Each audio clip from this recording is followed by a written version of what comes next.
It's amazing outside, outdoors, and yeah, taking some vitamins here.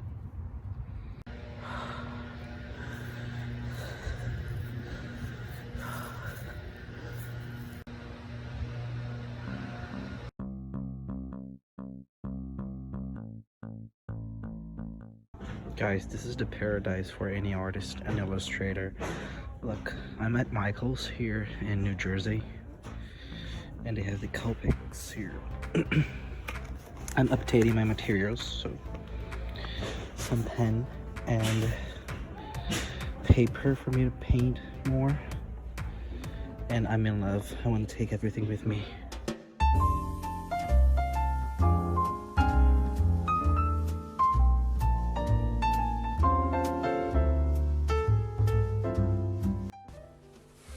Hey everyone, here I am again, back with another video, and in this video I'm gonna straight to the point. A couple of weeks ago, before the quarantine, I bought this very cheap markers because I wanted to try something like that and gain some experience until I could finally feel comfortable to the point of buying COPIC markers, which are very highly indicated and recommended for professional illustrators. I just bought skin colors that I could find and afford. So there, I am showing you the markers, and guys, to be honest, I got really disappointed as soon as I got home and noticed that the clearest color that I bought had one of its tip very dry and crumbling. It felt like there were no ink inside it, or at least a very small amount, so I decided not to use it, that one in this paint. I also show the colors I bought and its names, as you can see in the paper, and you can pause to see it better. Then I decided to make some small tests before actually working with it. First, I wanted to check if it would blur the pencil or the paper if I used it over some kind of fine pen or pencil. And the results were terrible. It easily blurs with the pencil, and depending on the pen you're using, that can happen too. It gets the tip of the marker very dirty as well. So if you are going to paint somewhere else, it gonna take the dirty with it.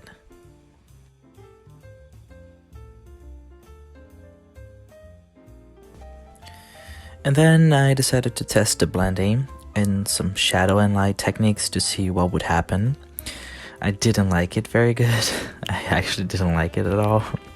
Mainly because I've seen better reviews of that online, but in reality it wouldn't be that very satisfying to me. I also didn't like the intensity of the color. I felt like I had to paint it a lot of times and layers with the same color, so it could really like pop out. So no good blending, no good intensity, blurring with the pen and pencil.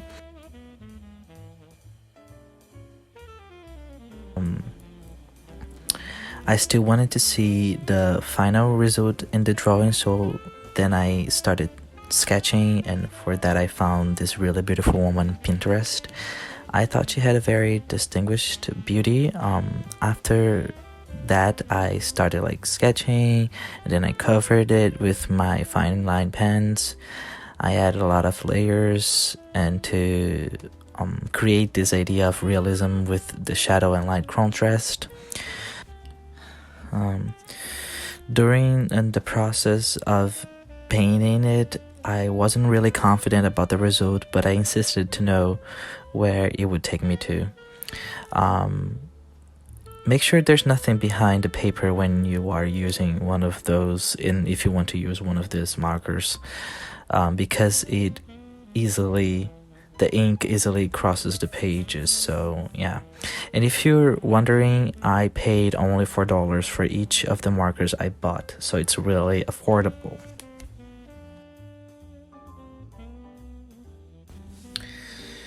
This experience with these new markers brought me the fear of the final result. and that reminded me that I have a constant battle in my head of reality and expectations regarding my final art product.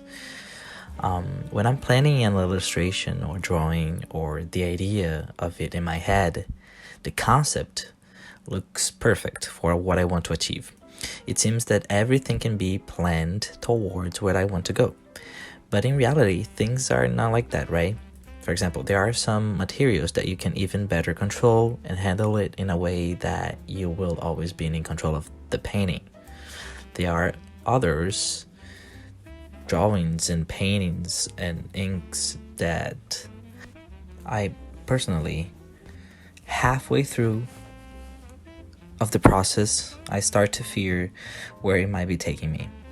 All because we create a great expectation on things, and sometimes we tend to be very demanding with ourselves. At the beginning, for example, when I was still learning about light and shadow, I wanted my drawings to be exactly like the references that I was drawing from. But little by little, I started to accept the fact that having a different aspect would not be so bad, until I reached the point of being comfortable with the results I achieved. This comfortable and relaxed state improved the condition of my drawings. What do I mean by all of this? I mean that the pressure of expectations about the things we desire only keeps those things away from us. This does not mean that we should not plan or expect that something will happen in a certain way. I believe that we must learn to be more flexible for other possibilities that can be as good or even better than those we initially planned. I hope that this video was not confusing, but in short, control your expectations when it comes to your artwork. Be flexible and go to the end of the drawing even if it runs away from what you had imagined. Art also likes to surprise people.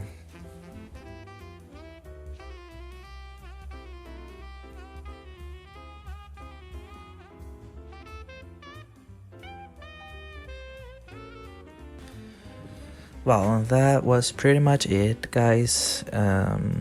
My final review is, if you want to have some experiences with different markers from small sizes drawings and sketches, you should buy this one just to gain a little of confidence and experience, and also to save some money. But I wouldn't recommend it if you want to use it for work or for some real projects. That would be a very stressful situation for you. Also, I had to mix other kind of markers and brands for the full outcome of this drawing, but basically the skin colors are all from the markers of the artist Loft. Apart from that, I had a very nice day, went outside for a while, and that was it. Please make sure you subscribe for more videos and give it a thumbs up and share with your friends that have interest to art. And that's it.